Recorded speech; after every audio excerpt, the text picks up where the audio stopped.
आज हम देखेंगे अनुनादी परिपथ।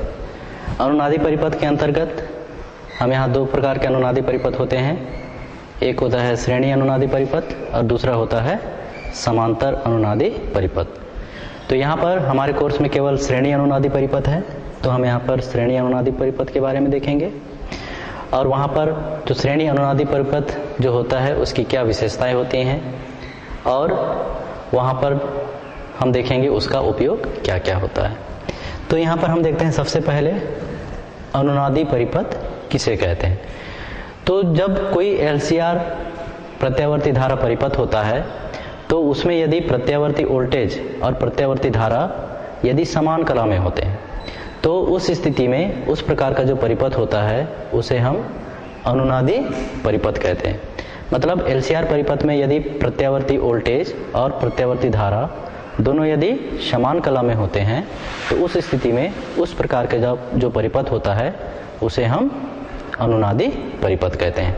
ये जो अनुनादी परिपथ होता है ये दो प्रकार का होता है। पहला प्रकार है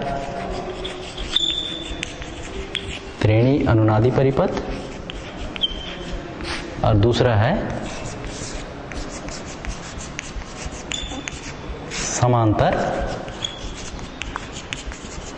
अनुनादी परिपथ। हम यहाँ पर केवल श्रेणी अनुनादी परिपथ के बारे में पढ़ेंगे। हमारे कोर्स में समांतर अनुनादी परिपथ नहीं है, हम यहाँ पर केवल श्रेणी अनुनादी परिपथ के बारे में जानेंगे। तो अब हम देखते हैं श्रेणी अनुनादी परिपथ किसे कहते हैं। तो श्रेणी अनुनादी परिपथ में यह एक LCR परिपथ होता है, एक प्रत्यावर्ती धारा परिपथ होता है जिसमें प्रत्यावर्ती वोल्टेज और जो प्रत्यावर्ती धारा होता है वे समान कला में होते हैं। तो जब हम इसका विद्युत परिपथ तैयार करते हैं तो इसका विद्युत परिपथ इस प्रकार से बनता है। मान लो एक कुंडली है जिसका प्रेरकत्व L है, ये संधारित्र है जिसकी धारिता C है और ये प्रतिरोध है जिसको हम R से डिनोट करते हैं। इन तीनों को श्रेणी क्रम में जोड़ करके इसको प्रत्यावर्ती धारा स्रोत से जोड़ देते हैं। सपोज यहाँ पर वोल्टेज का मान V is equal to V0 sin omega t के बराबर है, तो ये धारा के बहने की दिशा को दर्शाता है। अब यदि L के सिरों पर विभव को हम VL से डिनोट करें, संधारित्र के प्लेटों के बीच विभवांतर को VC से डिनोट करें और R के सिरों पर विभवांतर को यदि VR से डिनोट करें तो उस स्थिति में ये जो परिपथ जो होता है ये कहलाता है श्रेणी अनुनादी परिपथ। कब कहलाएगा? जब यहाँ पर प्रत्यावर्ती वोल्टेज और जो प्रत्यावर्ती धारा है वे दोनों समान कला में होंगे तो उस स्थिति में। चूंकि हमको पता है यहाँ पर जो LCR परिपथ होता है इसमें जो प्रतिबाधा का जो मान होता है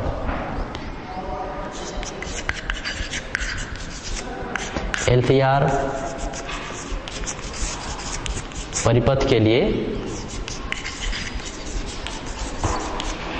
प्रतिबाधा जिसको अपन Z से डिनोट करते हैं इसका मान होता है R का square plus XL minus XC का स्क्वायर का रूट।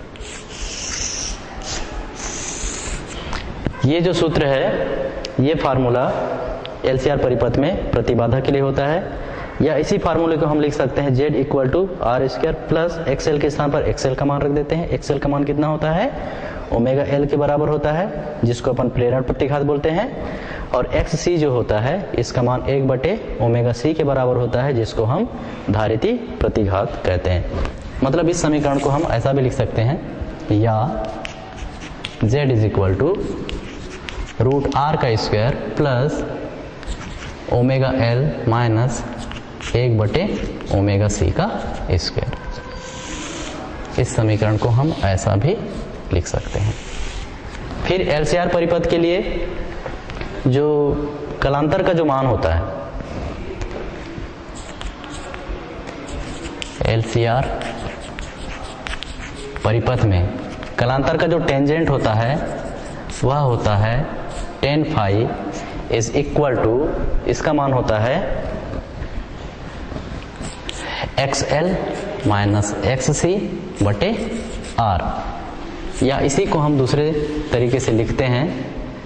तो हम इसको कैसे लिखेंगे, मान रखते हैं तो हम इसको लिखते हैं tan phi is equal to XL का मान ओमेगा L माइनस XC का मान 1 बटे ओमेगा C पूरे का बटे R।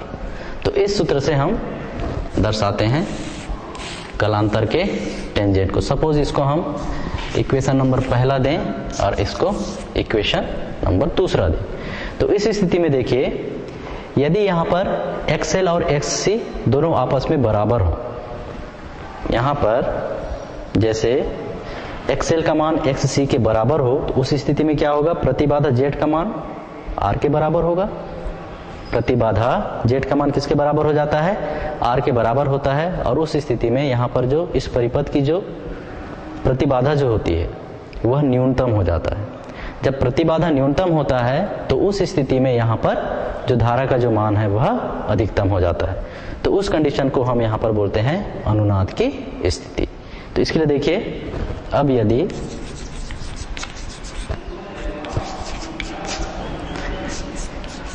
XL is equal to हो जाए XC, या इसी को हम क्या लिख सकते हैं, ओमेगा L बराबर हो जाए 1 बटे ओमेगा C के। तो उस स्थिति में क्या हो जाएगा,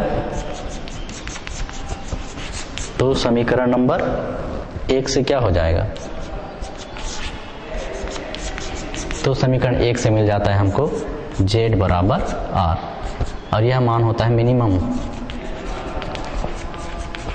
मिनिमम मतलब न्यूनतम।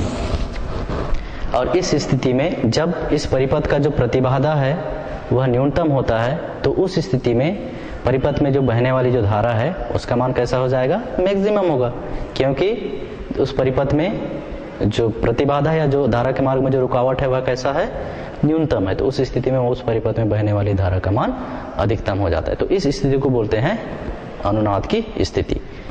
तो नीचे लिख सकते हैं, यह स्थिति अनुनाद की स्थिति कहलाती है।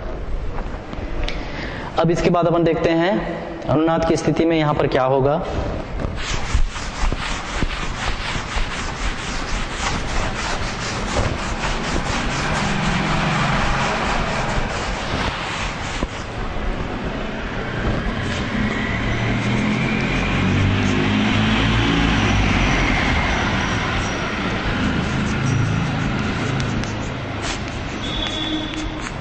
अनुनाद की स्थिति में,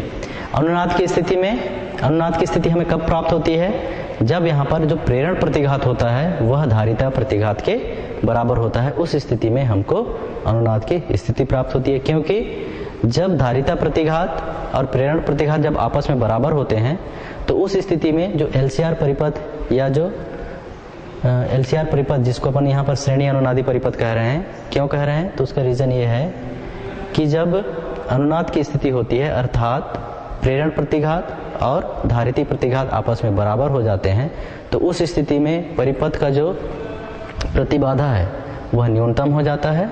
और प्रतिबाधा जब न्यूनतम होता है तो उस स्थिति में जो परिपथ में जो बहने वाली जो धारा है उसका मान कैसा हो जाता है, मैक्सिमम हो जाता है, अधिकतम हो जाता है।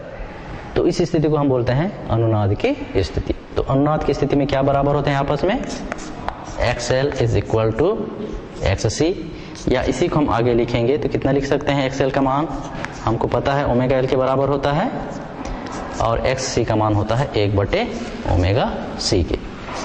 तो यहाँ पर यदि हम इसको सॉल्व करें तो ओमेगा और ओमेगा का गुणा त्रिया गुणा हो जाएगा ओमेगा का वर्ग, और L यहाँ पर नीचे आ जाएगा तो इसका मान हो जाता है 1 बटे LC, या इसी को हम आगे लिख सकते हैं omega is equal to 1/√LC।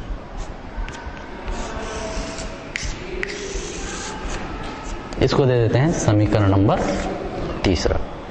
जो समीकरण नंबर जो 3 है यह यहाँ पर कोणीय वेग को प्रदर्शित करता है और इसका मान है 1/√LC। अब इसके बाद हमको पता है जो कोणीय वेग का जो मान होता है वह उसका जो आवृत्ति के साथ जो संबंध होता है वह होता है ओमेगा बराबर 2 पाई न्यू। तो उसके बाद देखते हैं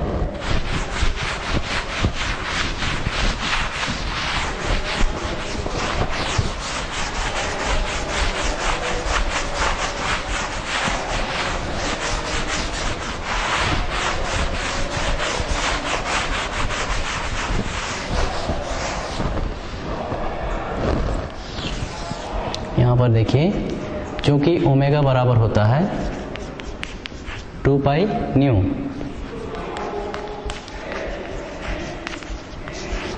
अतः समीकरण 3 से क्या हो जाएगा, जब हम ओमेगा का मान रखेंगे तो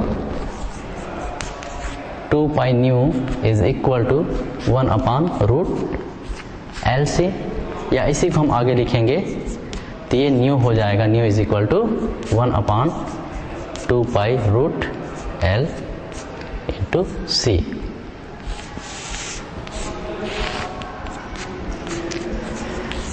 इस समीकरण को दे देते हैं समीकरण नंबर 4। तो यहां पर क्या होता है, ये जो आवृत्ति का जो मान होता है न्यू इज इक्वल टू हमको प्राप्त होता है 1/2 पाई रूट एल सी के बराबर, और ये जो आवृत्ति जो होती है इस आवृत्ति को हम बोलते हैं अनुनादी आवृत्ति। मतलब यहाँ पर प्रत्यवर्ती वोल्टेज की जो ये आवृत्ति है उसके लिए परिपथ में जो बहने वाली जो धारा है उसका मान कैसा होता है, मैक्सिमम होता है।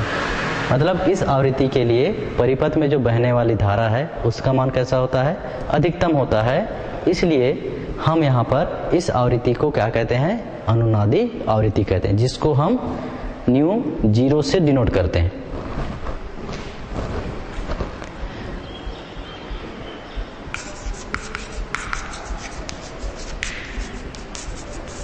इसे अनुनादी आवृत्ति कहते हैं।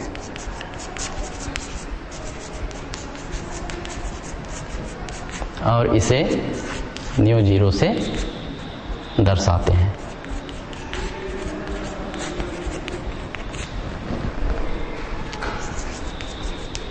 अतः न्यू 0 बराबर अब हम क्या लिख सकते हैं, 1/2 पाई रूट एल सी। हम इसको अनुनादी आवृत्ति क्यों कह रहे हैं, क्योंकि इस आवृत्ति के लिए परिपथ में जो धारा का जो मान होता है वह मैक्सिमम होता है, इसलिए इसी आवृत्ति को हम क्या कह देते हैं, अनुनादी आवृत्ति। और अनुनादी आवृत्ति को कैसे डिनोट करते हैं, न्यू 0 से डिनोट करते हैं। इसलिए ये जो समीकरण है हम उसको ऐसा भी लिख सकते हैं। तो न्यू 0 बराबर कितना होगा, 1/2 पाई रूट एल सी। ये हो गया हमारा अनुनादी आवृत्ति के लिए सूत्र। इसके बाद हम देखते हैं, ये तो हो गया श्रेणी अनुनादी परिपथ, और श्रेणी अनुनादी परिपथ में जो अनुनादी आवृत्ति है उसका व्यंजक। अब हम यहाँ पर देखते हैं श्रेणी अनुनादी परिपथ की क्या क्या विशेषताएं हैं।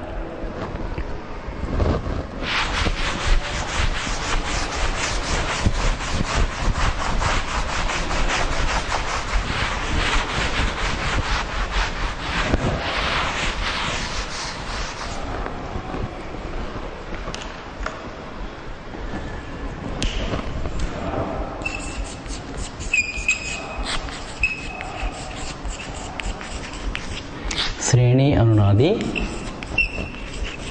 परिपथ की विशेषता।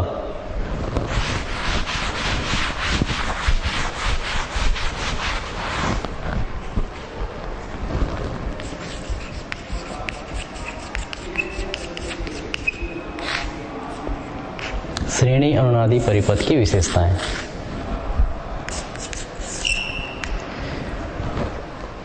अनुनादी परिपथ की परिभाषा से हमको पता है, यदि कोई LCR सर्किट है या LCR परिपथ है जिसमें प्रत्यावर्ती वोल्टेज और जो प्रत्यावर्ती धारा है यदि वे समान कला में होते हैं तो उस स्थिति में उस परिपथ को हम क्या बोलते हैं, अनुनादी परिपथ कहते हैं।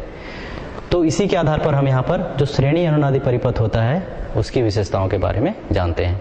तो जो श्रेणी अनुनादी परिपथ होता है वह भी एक प्रकार का LCR परिपथ होता है, जिसमें सबसे पहली विशेषता तो इसका ये है कि जब ये अनुनादी परिपथ इसलिए कहलाता है क्योंकि यहाँ पर जो प्रेरण प्रतिघात है वह धारिती प्रतिघात के बराबर होता है। तो इसकी पहली विशेषता है, इस परिपथ में जो प्रेरण प्रतिघात है वह धारिती प्रतिघात के बराबर होता है। मतलब यहाँ पर जो XL का मान जो होता है वह XC के बराबर होता है। XL क्या है? प्रेरण प्रतिघात है। XC क्या है? धारिती प्रतिघात है। तो यहाँ पर XL और XC आपस में बराबर होते हैं, तो ये इसकी पहली विशेषता है।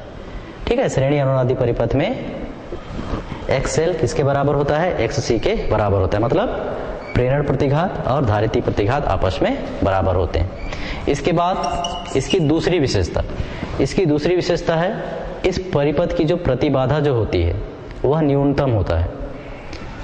श्रेणी अनुनादी परिपथ की जो प्रतिबाधा जो होती है उसका मान कैसा होता है? न्यूनतम होता है। यहाँ पर अभी हमने देखा था Z का मान हमको कितना मिला था? R के बराबर, और इसका मान कैसा होता है?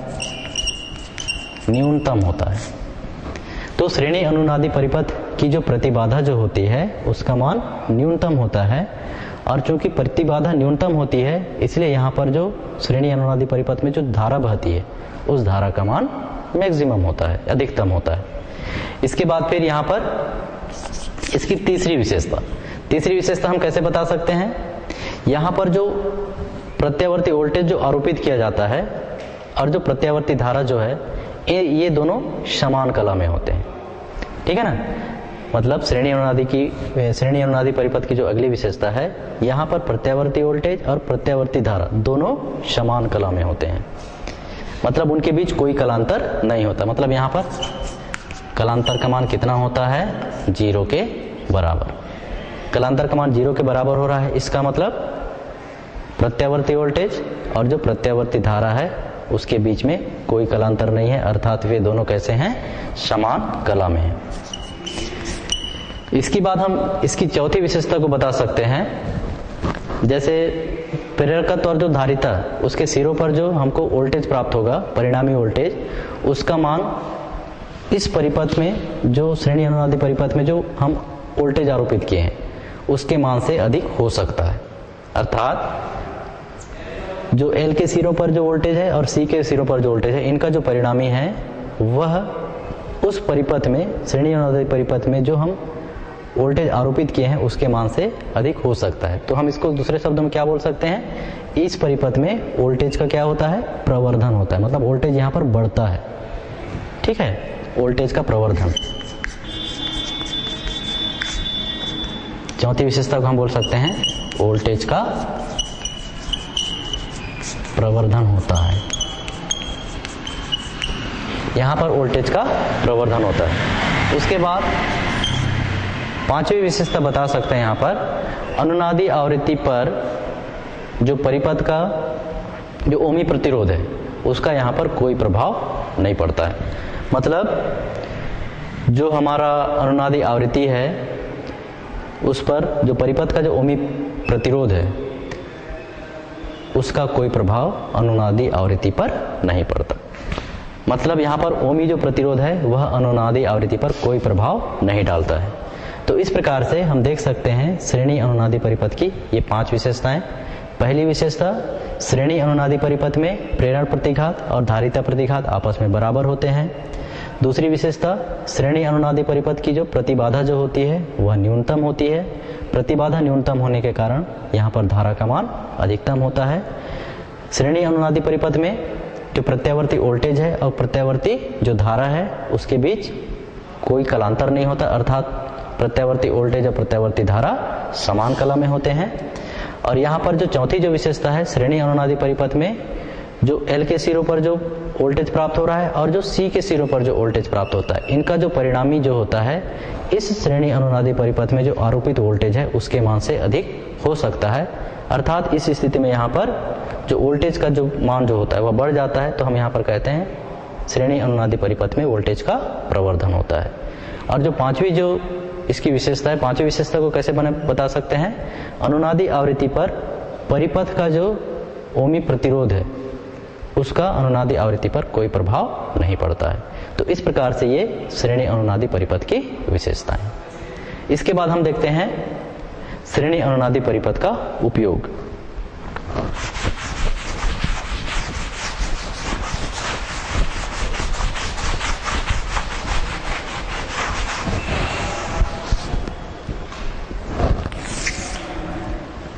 उपयोग या यूजेज।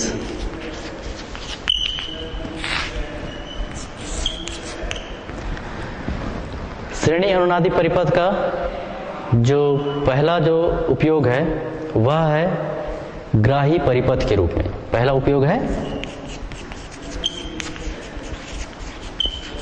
ग्राही परिपथ के रूप में। श्रेणी अनुनादी परिपथ का जो पहला उपयोग है वह है श्रेणी अनुनादी परिपथ का उपयोग ग्राही परिपथ के रूप में किया जाता है। और दूसरा जो उपयोग है, जो रेडियोग्राही जो होता है उसको हम ट्यूनिंग करते हैं तो उसके लिए यूज होता है। रेडियोग्राही को ट्यूनिंग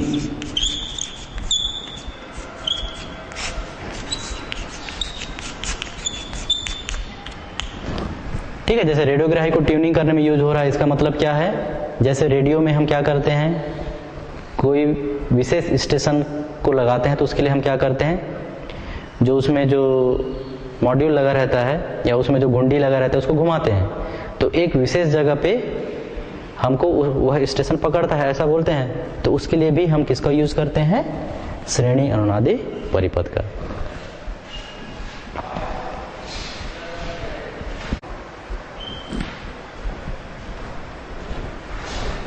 तो ये था श्रेणी अनुनादी परिपथ की विशेषताएं और इसका उपयोग। इसके बाद हम देखते हैं हमारा जो अगला टॉपिक है, क्यू गुणक और अनुनाद की तीक्ष्णता।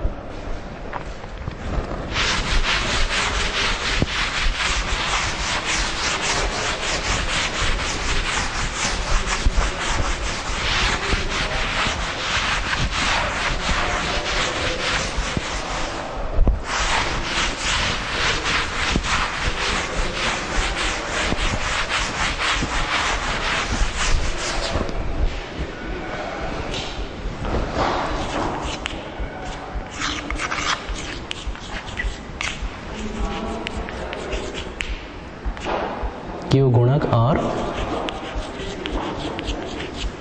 अनुनाद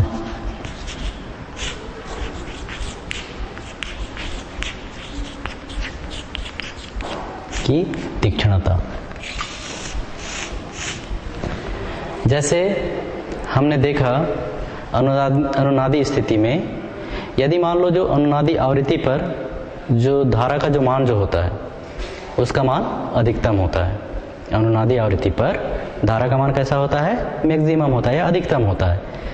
और जब परिपथ का जो प्रतिरोध जो होता है उसके विशिष्ट मान के लिए जो आवृत्ति में यदि वृद्धि या कमी होती है तो उस स्थिति में धारा के मान में तेजी से परिवर्तन होता है।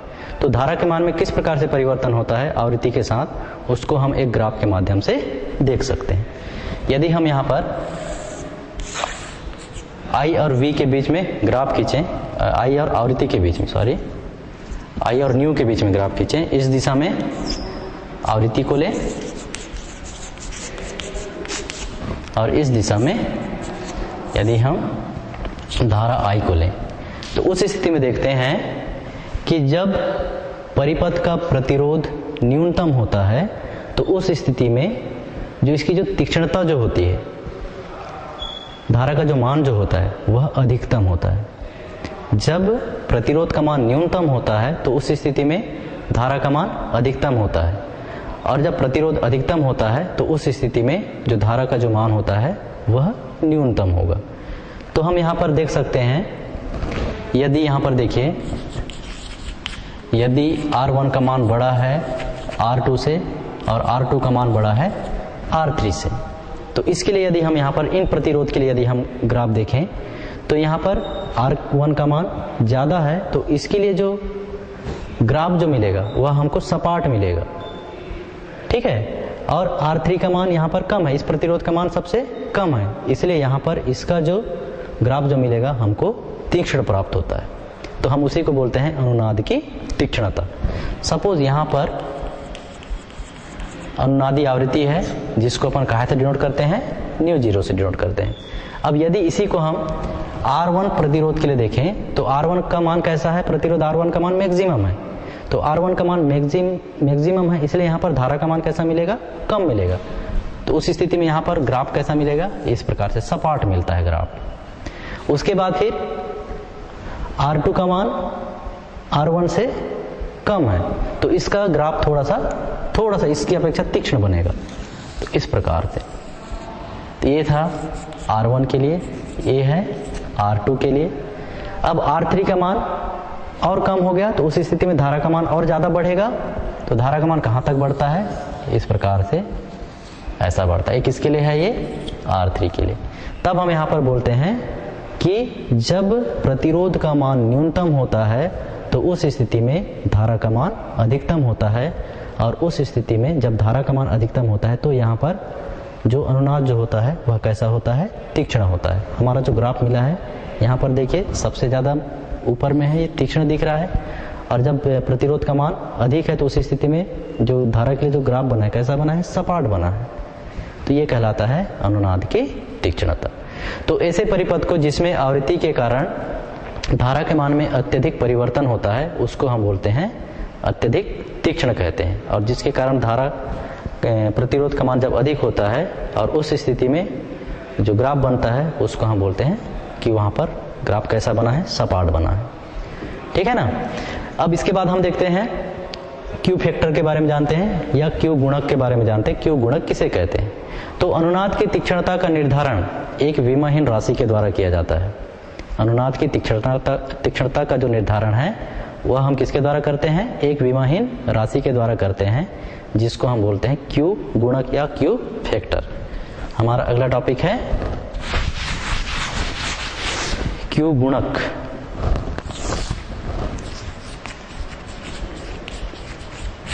या इसी को बोलते हैं क्यू फैक्टर। क्यू फैक्टर को हम क्यू से दर्शाते हैं, और यह एक विमाहीन राशि है, मतलब इसका कोई मात्रक नहीं होता। ठीक है, मतलब ये समान राशियों का अनुपात होता है। क्यू गुणक क्या होता है, एक विमाहीन राशि है का मतलब ये समान राशियों का अनुपात है। तो क्यू गुणक किसे कहते हैं? अनुनाद की तीक्ष्णता का निर्धारण एक विमाहीन राशि के द्वारा होता है, और उस विमाहीन राशि को हम क्यू गुणक कहते हैं। अब हम इसका सूत्र देखते हैं। तो सूत्र से हम कैसे बता सकते हैं, यदि मान लो कोई श्रेणी अनुनादी परिपथ है, उसमें प्रेरकत्व या फिर संधारित्र के सिरों के बीच जो उत्पन्न वोल्टेज है और फिर जो आरोपित वोल्टेज है उस परिपथ में, उनका जो अनुपात जो होता है वह क्यू गुणक के बराबर होता है, जिसको अपन कहाँ से डिनोट करते हैं, क्यू से दर्शाते हैं। तो क्यू बराबर कितना हो जाएगा, क्यू क्या होता है अभी बताया, श्रेणी अनुनादी परिपथ में प्रेरकत्व या फिर संधारित्र के सिरों पर जो वोल्टेज होता है और उस श्रेणी अनुनादी परिपथ में आरोपित जो वोल्टेज जो होता है उसका जो अनुपात होता है उसको हम क्यू गुणक कहते हैं, और उसको हम कहाँ से डिनोट करते हैं, क्यू से डिनोट करते हैं। तो क्यू बराबर कितना मिल जाएगा हमको, एल या सी के सिरों पर वोल्टेज बटे आरोपित वोल्टेज, परिपथ में आरोपित वोल्टेज।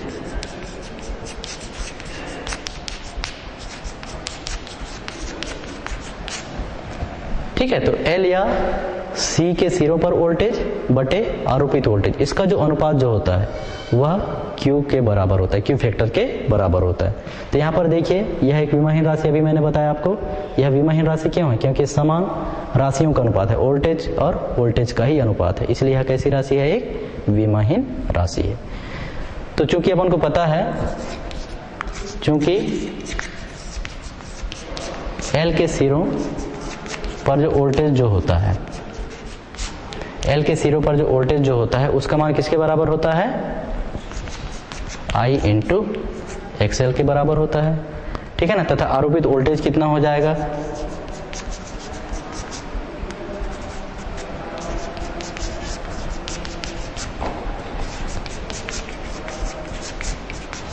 आरोपित वोल्टेज का मान यहाँ पर मिलता है। यदि परिपथ का प्रतिरोध R हो और वहाँ पर धारा I बह रही है तो आरोपित वोल्टेज I इंटू R के बराबर होता है। सपोज इसको पहला इक्वेशन दो, इसको दूसरा इक्वेशन दो, तो उस स्थिति में हमको यहाँ पर Q बराबर क्या मिल जाएगा,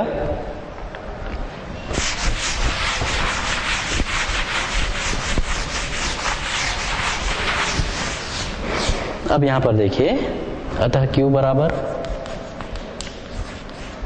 मान रख देते हैं। एल या सी के सिरों पर वोल्टेज, तो एल के सिरों पर वोल्टेज कितना है, आई इंटू एक्सएल के बराबर है, बटे आरोपित वोल्टेज कितना हो रहा है, आई आर के बराबर। तो यहाँ से आई और आई कैंसिल हो जाएगा, तो हमको मिलेगा Q बराबर एक्सएल बटे आर। इसको हम दे देते हैं तीसरा इक्वेशन। हमको पता है एक्सएल का मान किसके बराबर होता है, क्योंकि एक्सएल इज इक्वल टू होता है ओमेगा इंटू एल। एक्सएल का मान कितना होता है, ओमेगा इंटू एल के बराबर होता है। तो इसी समीकरण को हम कैसा लिख सकते हैं,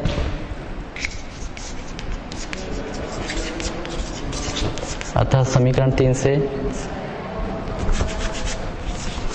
Q बराबर कितना मिल जाएगा, ओमेगा एल बटे आर। इसको हम अगला इक्वेशन नंबर दे देते हैं, इक्वेशन नंबर 4। तो Q बराबर कितना मिल रहा है हमको यहाँ पर, ओमेगा एल बटे आर। इसके बाद हम देखते हैं, हमको फिर से पता है ओमेगा का मान कितना होता है, 1/√LC, वर्गमूल LC।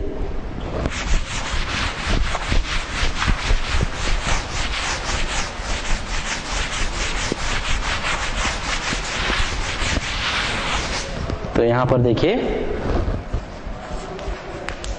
पुनः, चूंकि ओमेगा का मान होता है 1/वर्गमूल LC के, तो समीकरण 4 क्या बन जाएगा,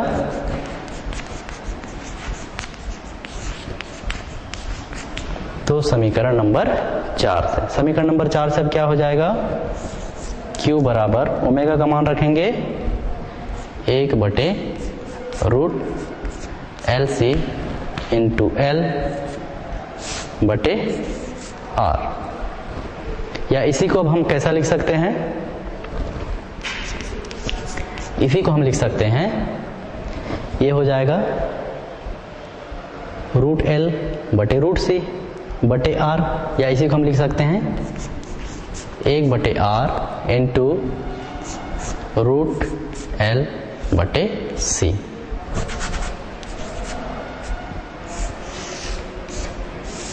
तो ये जो समीकरण नंबर जो 5 है, यह Q गुणक के लिए या Q फैक्टर के लिए सूत्र है। तो Q फैक्टर बराबर कितना होता है, 1/R वर्गमूल L बटे C। तो यहां पर स्पष्ट है Q क्या चीज है, ये अनुनाद की तीक्ष्णता को व्यक्त करता है। ठीक है, Q एक विमाहीन राशि है जो अनुनाद की तीक्ष्णता को व्यक्त करता है, या इसके माध्यम से ही, Q गुणक के माध्यम से ही हम अनुनाद की तीक्ष्णता का निर्धारण करते हैं। तो यहां पर भी देखिए, अब देखो समीकरण नंबर 5 से,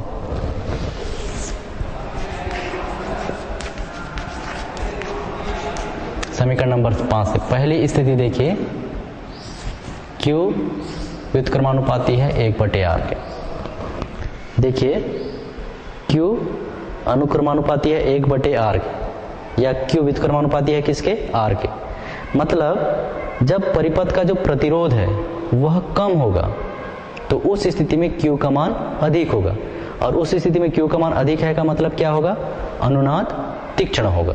और अनुनाद तीक्ष्ण है का मतलब उस अनुनादी जो परिपथ है, श्रेणी अनुनादी परिपथ है, उसमें धारा का मान अधिक होगा। ठीक है, स्पष्ट है यहाँ पर समीकरण नंबर 5 से। देखिए Q किसके अनुक्रमानुपाती है, 1/R के, या Q किसके व्युत्क्रमानुपाती है, R के व्युत्क्रमानुपाती, ऐसा कहते हैं हम इसको। तो यदि R का मान कम है तो उस स्थिति में Q का मान अधिक होगा, और जब Q का मान अधिक हो रहा है का मतलब हम क्या बोलेंगे कि यहाँ पर जो अनुनाद जो है वह कैसा है, तीक्ष्ण है। तो अनुनाद जब तीक्ष्ण होता है तो उस स्थिति में उस परिपथ में जो बहने वाली जो धारा होती है उसका मान मैक्सिमम होता है या अधिकतम होता है। ठीक है, तो यहाँ पर जो Q का मान जो अधिक होने के लिए या अनुनाद को तीक्ष्ण होने के लिए R के मान को कैसा होना चाहिए, कम होना चाहिए। उसके बाद दूसरी स्थिति देखिए, यहाँ पर समीकरण नंबर 5 से ही Q किसके अनुक्रमानुपाती है, √L बटे C के वर्गमूल के, या अपन इसको बोल सकते हैं Q अनुक्रमानुपाती है L बटे C। रूट ना लिख करके हम केवल इसको क्या कर दें, Q अनुक्रमानुपाती है L बटे C के। यदि L बटे C का मान अधिक होगा तो उस स्थिति में अनुनाद तीक्ष्ण होगा, और उस स्थिति में अनुनाद तीक्ष्ण होगा तो उस स्थिति में उस परिपथ में बहने वाली धारा का मान भी अधिकतम होगा। तो इस प्रकार से हम यहाँ पर देख सकते हैं कि कोई जो अनुनादी परिपथ है उसमें जो Q गुणक का जो मान है वह किन किन चीज़ों पर डिपेंड करता है। एक तो उस परिपथ के प्रतिरोध पर डिपेंड करता है, वह परिपथ के प्रतिरोध के कैसा होता है, व्युत्क्रमानुपाती होता है Q गुणक, और दूसरा Q गुणक जो होता है L बटे C के अनुक्रमानुपाती होता है। अर्थात अनुनाद तीक्ष्ण होने के लिए हमको वहाँ पर जो प्रतिरोध का मान है उसको कम होना चाहिए, साथ ही साथ L बटे जो C का मान है उसको अधिक होना चाहिए। जब R का मान कम होगा और L बटे C का मान अधिक होगा तो उस स्थिति में अनुनाद जो होगा वह कैसा होगा, तीक्ष्ण होगा, और उस स्थिति में परिपथ में बहने वाली जो धारा है उसका मान भी अधिक प्राप्त होगा। तो इस प्रकार से आज हमने देखा अनुनादी परिपथ। अनुनादी परिपथ के अंतर्गत हम देखे श्रेणी अनुनादी परिपथ और अनुनाद की तीक्ष्णता भी देखे, और यहाँ पर Q गुणक के बारे में भी हम जाने। ठीक है, आज के लिए बस इतना ही। धन्यवाद।